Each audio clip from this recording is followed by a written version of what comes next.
So what have we seen in the last videos?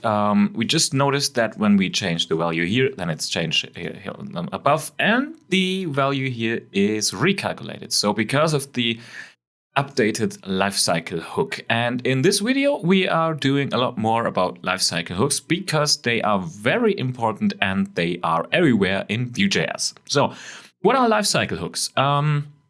When we have a look, and when we just change values here, then you see an updated function is triggered.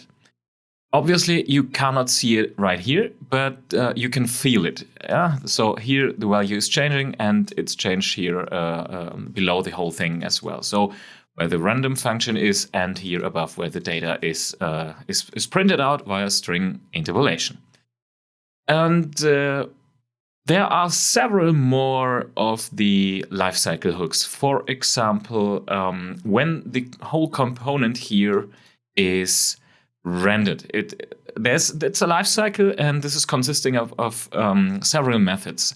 It starts when Vue.js has been initialized. So here in the main.js you see create app, and there's all the magic happen. A new application has been created here, and it's initializing the first component called app.vue. And this is our first component here. This component is initializing another component here because we import it and we register it here, and we are using it here above. And when we are going into the declaration here, we can see that there is there's another single file component consisting of data, methods, and computed. So our application has a main.js, an app.vue, and an hello-world.vue. We have two single file components, and we have our main instance. And every time when a component or a Vue.js instance has been initialized, so you can imagine there's somewhere a new view, then all the magic is happening. So at first we are creating something, so it must be created.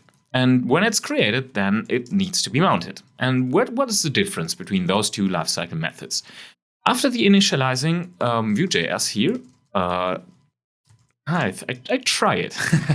Graphical skills on the command line, more or less. So we are initializing here, and then something has to be created. But what has to be created? A component, a completely new component.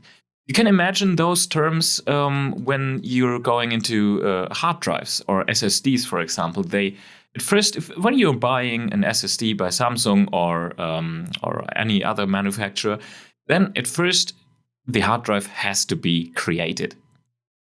Then, when it's created, it has to be shipped to you, and then you are mounting it into your computer. After the mounting, there's something going on like updated. So you're doing the file creation, the folder creation, file edit, and all the other things. And afterwards, when the whole thing is old enough, when the hard drive is old and you have to go and throw it away, then it's destroyed. But it's not called destroyed in Vue.js, it's called unmounted. And those are lifecycle methods in Vue.js 3. So Vue.js 3. They are slightly different from Vue.js 2 because I think there was called destroyed, but you do not have to worry about that. So it's called in Vue.js 3 created, mounted, updated, and unmounted. There's a typo. Here we are. After the creation of a component, it has to be mounted. But where do you have it mounted? We have to create the component and then mount it into our, you get it, yes, into our DOM. Because here, the component is created somewhere. It's initialized, and afterwards it's created somewhere in our magic space, but it's not visible in our DOM already.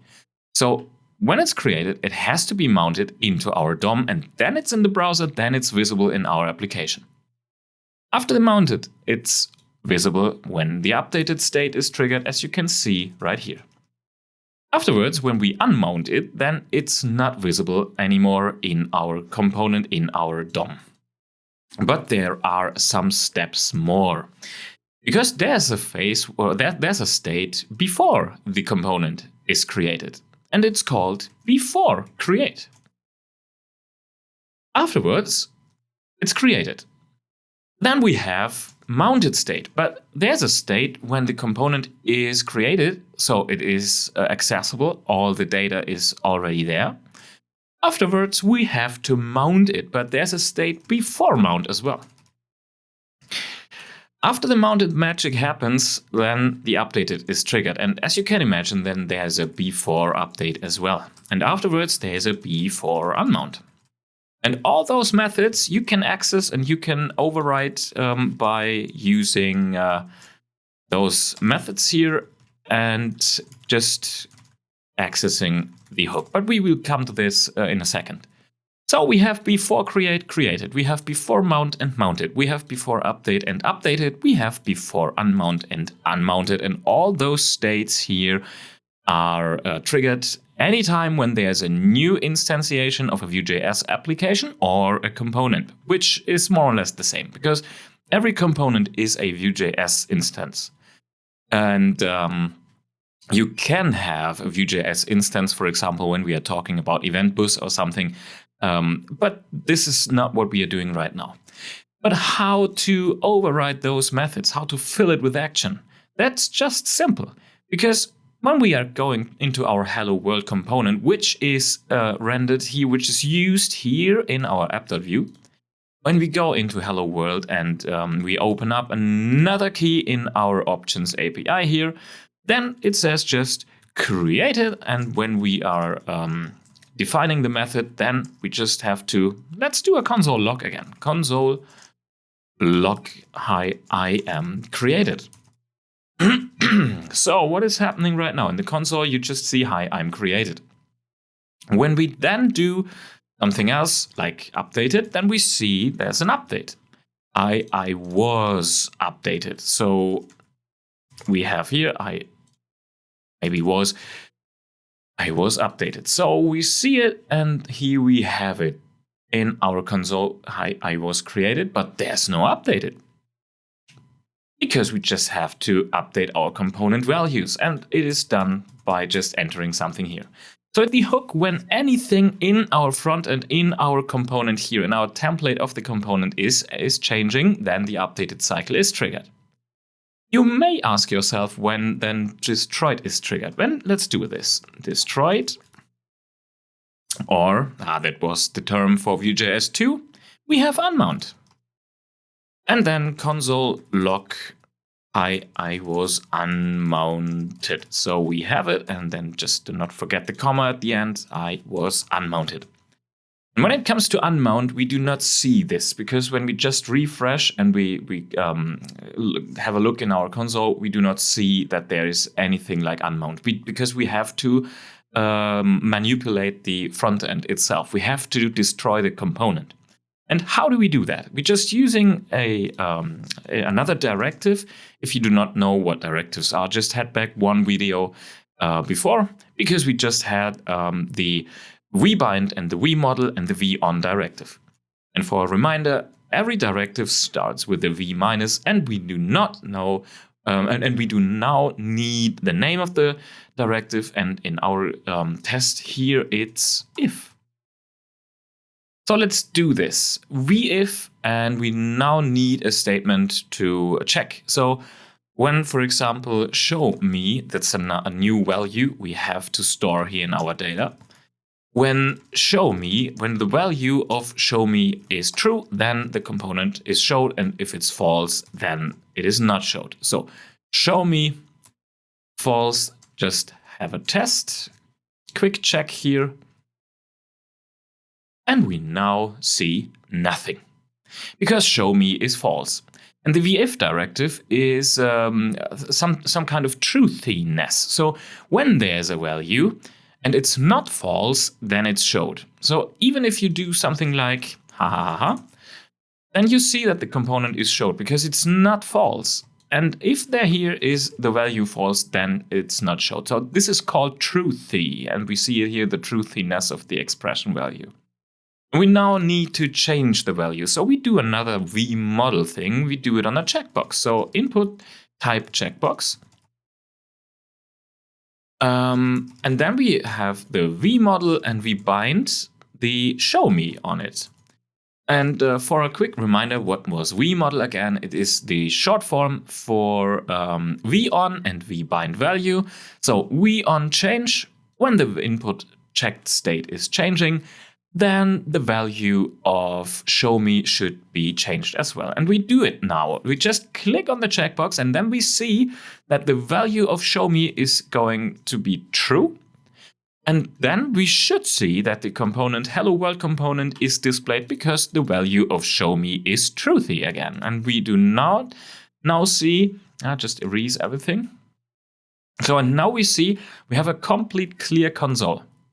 And we should see, what should we see? Now we should see I was created at the first instance.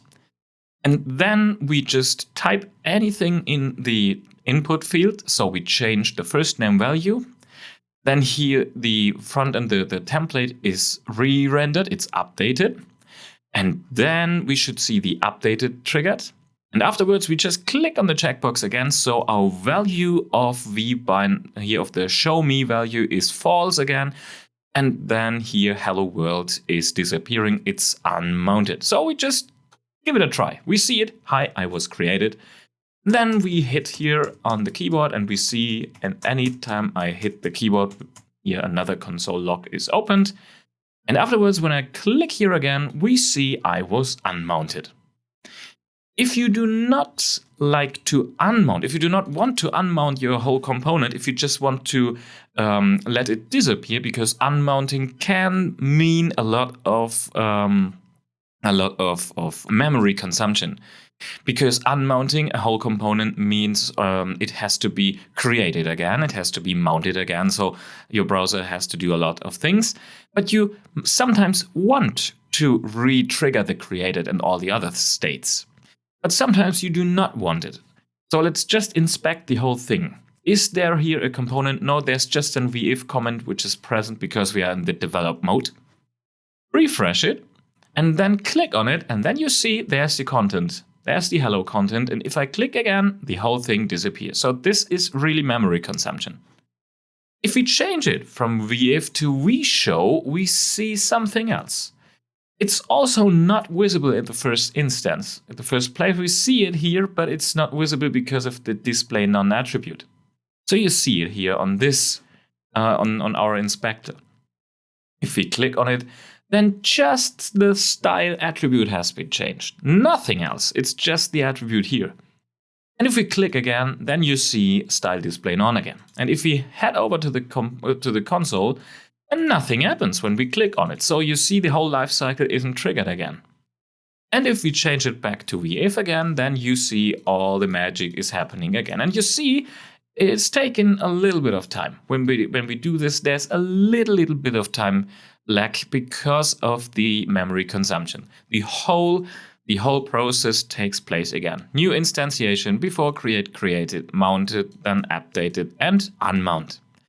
So that's a huge difference between those two things and the Vue JS lifecycle, which is pretty important when you do a high-performing application and when you want to have those lifecycle triggered and when you do not want to do it.